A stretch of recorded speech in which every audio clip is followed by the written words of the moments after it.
Hello friends, विद्या gain educational YouTube channel पर दीपक बोगुना में फिर आपका स्वागत करता हूं। आज की इस वीडियो में हम चर्चा करेंगे भारत के विदेश संबंधों के बारे में। इस वीडियो सीरीज़ में हम एनसीईआरटी पॉलिटिकल साइंस की बुक स्वतंत्र भारत में राजनीति के बारे में चर्चा कर रहे हैं और आज हम इस पुस्तक के चौथे अध्याय भारत के विदेश संबंधों के अंतर्गत पाकिस्तान के साथ युद्ध और शांति के बारे में चर्चा करेंगे। तो आइए शुरू करते हैं आज की कक्षा। उससे पहले अगर आप हमारी YouTube चैनल पर पहली बार आए हैं तो चैनल को सब्सक्राइब कर लीजिए, साथ ही जो सामने बेल आइकॉन है उसको प्रेस कर दीजिए ताकि हमारे आने वाले वीडियोस की नोटिफिकेशन आप तक पहुंच जाएं और आप अपनी कक्षा को, पढ़ाई को अनवरत रूप से जारी रख पाएँ। तो आइए शुरू करते हैं आज की कक्षा। पाकिस्तान के साथ भारत के विदेश संबंधों की अहमियत सबसे ज़्यादा है और चीन तथा संयुक्त राज्य अमेरिका के साथ हमारे संबंधों का पाकिस्तान अहम घटक है। इस अध्याय में जो शीर्षक पाकिस्तान के साथ संबंधों के लिए निर्धारित किया गया है वह है पाकिस्तान के साथ युद्ध और शांति। तो इससे पता चलता है कि पाकिस्तान के साथ हमारे संबंधों की जो शुरुआत हुई है वो युद्ध के साथ ही हुई है। पिछले वीडियो में हमने भारत और चीन संबंधों के बारे में चर्चा की थी। भारत और चीन संबंधों की शुरुआत दोस्ताना तरीके से हुई थी। इसके विपरीत पाकिस्तान के साथ जो हमारे संबंधों की शुरुआत हुई है वो युद्ध के साथ हुई है और वह युद्ध भी आज़ादी के कुछ समय बाद ही। आज़ादी के कुछ समय बाद अक्टूबर 1947 में, अक्टूबर 1947 यानी कि आज़ादी के कुछ महीनों बाद ही पाकिस्तान के द्वारा कश्मीर पर अपना अधिकार जताते हुए कबाइलों के द्वारा हमला कर दिया गया। कश्मीर पर हमला कर दिया गया आज़ादी के चंद महीनों के बाद। इस युद्ध में भारत और पाकिस्तान के बीच जो अहम मसला था वो था कश्मीर मसला। कश्मीर और पाकिस्तान, भारत और पाकिस्तान के बीच में कश्मीर का जो मसला है वह विवाद का विषय क्यों बना, उसके बारे में जो विस्तृत कक्षा होगी वो इस पुस्तक के 8वें अध्याय में जब हम क्षेत्रीय आकांक्षाओं के बारे में चर्चा करेंगे तब हम कश्मीर मुद्दे पर विस्तार से आपके साथ चर्चा करेंगे। बहरहाल अक्टूबर 1947 में कश्मीर मसले को लेकर भारत और पाकिस्तान के बीच में एक संघर्ष छिड़ गया। कबाइलियों के बेस में पाकिस्तान के द्वारा कश्मीर पर हमला किया गया और महत्वपूर्ण ये हुआ कि यह युद्ध एक पूर्ण युद्ध में तब्दील नहीं हुआ और संयुक्त राष्ट्र संघ के हस्तक्षेप के द्वारा इस युद्ध को बाद में शांत करा लिया गया और जो कश्मीर मुद्दा है वो संयुक्त राष्ट्र संघ के पास ये मुद्दा समाधान के लिए चला गया और यह एक छाया युद्ध हुआ।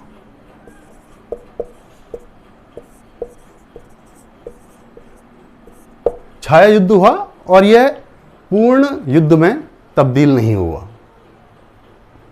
इसके अतिरिक्त भारत और पाकिस्तान के बीच में जो विवाद का दूसरा विषय है 1947 के भारत पाकिस्तान संघर्ष का जो अहम कारण है वो है कश्मीर और दूसरा जो भारत और पाकिस्तान के बीच संबंध विवाद का विषय है वो है जल विवाद।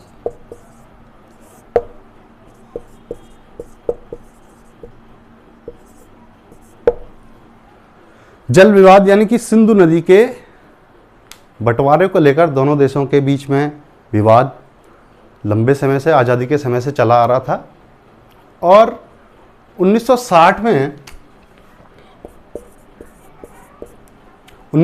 में हमारे प्रधानमंत्री पंडित जवाहरलाल नेहरू तथा पाकिस्तान के सैन्य शासक जनरल अयूब खान के मध्य एक समझौता हुआ जिसको हम सिंधु नदी जल समझौता कहते हैं और इस समझौते के द्वारा इस विवाद को विश्व बैंक की मध्यस्थता में शांत करा लिया गया। तो 1960 में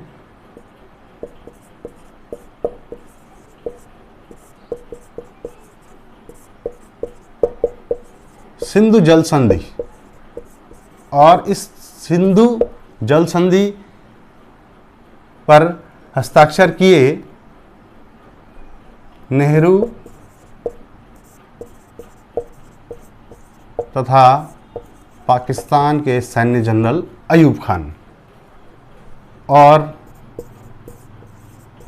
इस विवाद को शांत कराने के लिए यह संधि की गई विश्व बैंक की मध्यस्थता में। अर्थात कश्मीर मुद्दे पर दोनों ही देशों में संघर्ष के बावजूद भी दोनों ही देशों की सरकारों ने संबंधों को बेहतर बनाने का प्रयास किया है। जैसे आज़ादी के बाद जो महिलाएं अपहृत हो गई थी, उन्हें एक दूसरे के परिजनों से मिलाने के लिए दोनों ही सरकारों ने कदम उठाए। इसके अलावा भारत और पाकिस्तान के बीच में सांस्कृतिक आदान प्रदान, नागरिकों की आवाजाही के द्वारा भी संबंधों को सामान्य बनाने का प्रयास भी किया गया है। और इसी कड़ी में 1960 में सिंधु नदी जल समझौते के द्वारा इस नदी जल विवाद को विश्व बैंक की मध्यस्थता में शांत करा लिया गया। भारत और पाकिस्तान के संबंधों में जो अगला महत्वपूर्ण पड़ाव है वो आता है 1965 में। अगर हमें भारत पाकिस्तान संबंध या इंडो पाक रिलेशन को समझना है तो हमें इन दोनों ही देशों के बीच में होने वाली प्रमुख घटनाओं को एक कथाक्रम के रूप में सूत्रबद्ध करते हुए पढ़ना होगा, फिर हम ज़्यादा बेहतर तरीके से संबंधों को समझ पाएंगे। तो 1947 में कश्मीर मुद्दे को लेकर होने वाला एक छाया युद्ध, उसके बाद 1960 में सिंधु नदी जल समझौता, उसके बाद 1965 के अप्रैल माह में, अप्रैल 1965 में पाकिस्तान की सेना के द्वारा भारत के गुजरात के इलाके कच्छ के रन तथा कश्मीर पर अचानक हमला कर दिया गया। उस समय हमारे प्रधानमंत्री लाल बहादुर शास्त्री जी थे। उनके कार्यकाल में पाकिस्तान ने गुजरात तथा कश्मीर पर हमला कर दिया। दो तरफ से पाकिस्तान ने भारत पर हमला कर दिया। भारतीय सेनाओं ने भी पंजाब की ओर से मोर्चा संभाला तथा भारतीय सेनाएं दोनों देशों के बीच में जोरदार सैन्य संघर्ष हुआ, और इस सैन्य संघर्ष के उपरांत भारतीय सेना विजयी होते हुए लाहौर के नज़दीक तक पहुंच गई। बाद में फिर इस मसले को मध्यस्थता के द्वारा सुलझाया गया, और इस युद्ध का औपचारिक समापन हुआ ताशकंद समझौते के बाद। तो 1965 का भारत पाकिस्तान युद्ध हमारे और पाकिस्तान के संबंधों के बीच में एक अहम पड़ाव है। 65 में गुजरात के कुछ कच्छ के रन तथा कश्मीर के इलाके पर पाकिस्तान की सेना ने हमला किया। पाकिस्तान को ये लगता था कि जम्मू कश्मीर की जनता पाकिस्तान की सेना का समर्थन करेगी, लेकिन ऐसा नहीं हुआ, और कड़े संघर्ष के बाद भारतीय सेना इस युद्ध में विजयी रही और हम जीतते हुए लाहौर के नज़दीक तक पहुंच गए। बाद में फिर हमने संयुक्त राष्ट्र संघ के आश्वासन के उपरांत इस युद्ध को समाप्त कर लिया। तो 1965 के युद्ध में भी पाकिस्तान को करारी हार का सामना करना पड़ा, और इस युद्ध के उपरांत भारतीय प्रधानमंत्री लाल बहादुर शास्त्री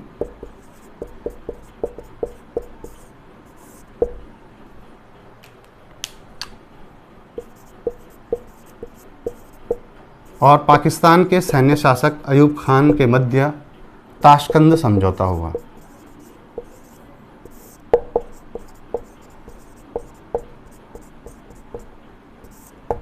सोवियत संघ की मध्यस्थता में वहाँ के एक शहर ताशकंद में दोनों ही नेताओं के मध्य 1966 में ताशकंद समझौता हुआ, जिसके बाद औपचारिक रूप से इस युद्ध का समापन हो गया।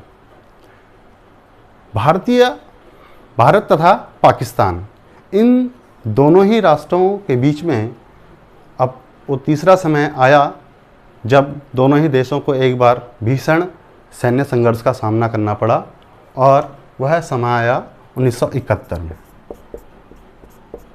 1971 में भारत और पाकिस्तान के बीच में जो युद्ध हुआ उसको बांग्लादेश युद्ध भी हम कह सकते हैं। बांग्लादेश युद्ध,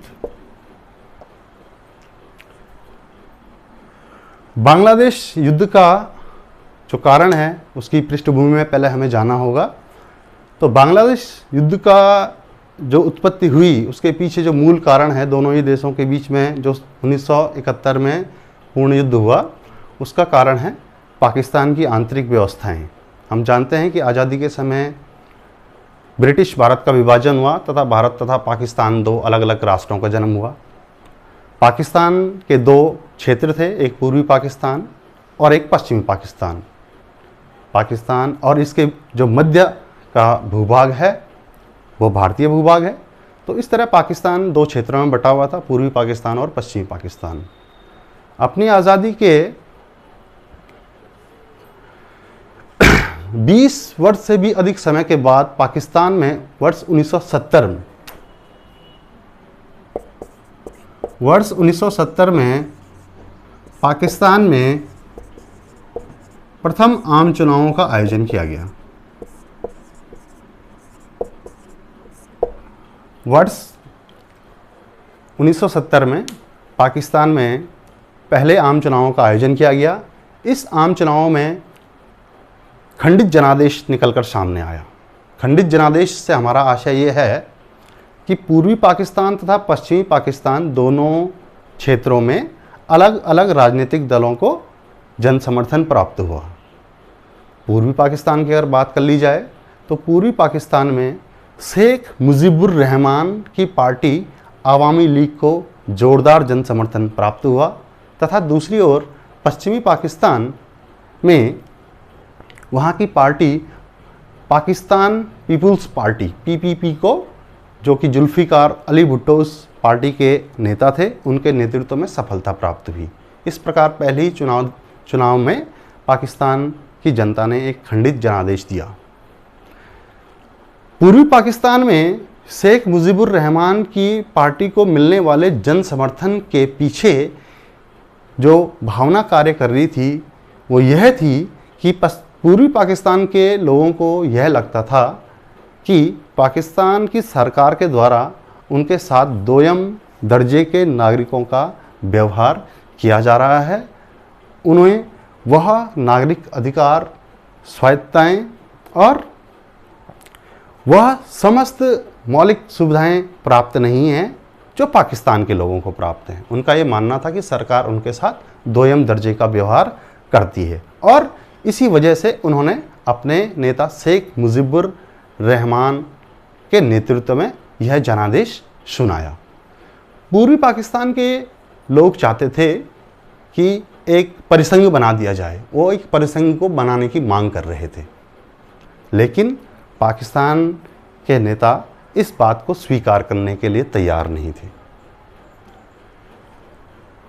पूर्वी पाकिस्तान के लोगों की मांगों को अनसुना करते हुए 1971 में पाकिस्तान ने शेख मुजीबुर रहमान को गिरफ्तार कर लिया। आवामी लीग के नेता शेख मुजीबुर रहमान गिरफ्तार कर लिए गए। अपने नेता की गिरफ्तारी से पूर्वी पाकिस्तान के लोगों का जो आक्रोश है उसमें और ज़्यादा वृद्धि हो गई, और ज़्यादा उसमें उबाल आ गया, और नेता की गिरफ्तारी के बाद पूर्वी पाकिस्तान के लोगों ने पाकिस्तान से पूरी आज़ादी अर्थात मुक्ति संग्राम अथवा मुक्ति संघर्ष का पूर्वी पाकिस्तान के लोगों ने ऐलान कर दिया। यानी कि अब उन्होंने घोषणा कर दी कि हमें पाकिस्तान से पूर्ण रूप से आज़ादी चाहिए। इस घटनाक्रम से पूर्वी पाकिस्तान के लोगों के खिलाफ पाकिस्तानी सेना ने जुल्म करने शुरू कर दिए, अत्याचार करने शुरू कर दिए, और इन अत्याचारों से त्राही होकर वहाँ के लोगों के द्वारा भारत से मदद मांगी गई। भारत ने पूर्वी पाकिस्तान की आज़ादी का नैतिक तौर पर समर्थन किया और उन्हें नैतिक सहायता प्रदान की। जब पाकिस्तानी सेना का अत्याचार पूर्वी पाकिस्तान के लोगों पर बहुत ज़्यादा बढ़ गया तो भारत से उन्होंने सैन्य मदद की गुहार लगाई, भारत से मदद की गुहार लगाई गई। और इसी क्रम में पाकिस्तानी सेना के अत्याचारों से पीड़ित होकर भारत में लगभग इस दौर में 80 लाख शरणार्थियों का भार भारत को इस वजह से वहन करना पड़ा। 80 लाख शरणार्थी बांग्लादेश या हम कहेंगे तत्कालीन पूर्वी पाकिस्तान की सीमा से भारतीय सीमाओं में प्रवेश कर गए। इस परिदृश्य में अंतर्राष्ट्रीय घटनाएं भी महत्वपूर्ण थी, क्योंकि अमेरिका और चीन दोनों ही देशों का झुकाव पाकिस्तान की ओर था। वह पाकिस्तान की मदद कर सकते थे, पाकिस्तान के पक्ष में थे। इसी कारण भारत ने शक्ति संतुलन को साधने के लिए इसी समय 1971 में सोवियत संघ के साथ एक 20 वर्षीय मित्रता की संधि पर हस्ताक्षर किए। इस संधि के द्वारा भारत को हमला होने की सूरत में सोवियत संघ से मदद का आश्वासन मिला।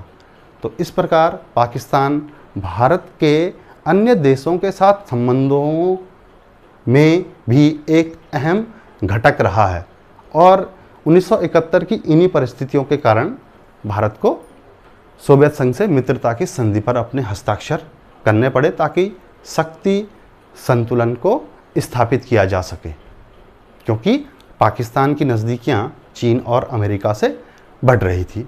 अतः उसको बैलेंस करने के लिए भारत ने सोवियत संघ के साथ अपनी मित्रता की संधि पर हस्ताक्षर किए। बहरहाल सैन्य तनातनी और राजनीतिक तनाव के बाद दोनों ही देशों में एक पूर्ण संघर्ष छिड़ गया।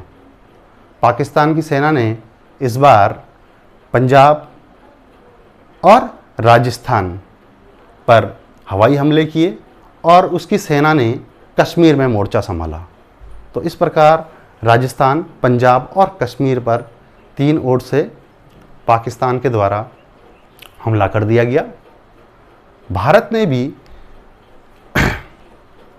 में इंदिरा गांधी ने दोनों ही मोर्चों पर तीनों ही सेनाओं के द्वारा ज़बरदस्त जवाबी कार्रवाई की और 10 दिनों के अंदर अंदर भारतीय सेना ने ढाका को चारों ओर से घेर लिया। 10 दिनों की सीमा में ही पाकिस्तान की सेना ने घुटने टेक दिए और इस युद्ध के दौरान जब भारतीय सेना ने ढाका को पूर्ण रूप से घेर लिया तो 90,000 से भी ज़्यादा पाकिस्तानी सैनिकों को आत्मसमर्पण करना पड़ा। पाकिस्तानी सेना के आत्मसमर्पण करने के साथ ही पूर्वी पाकिस्तान से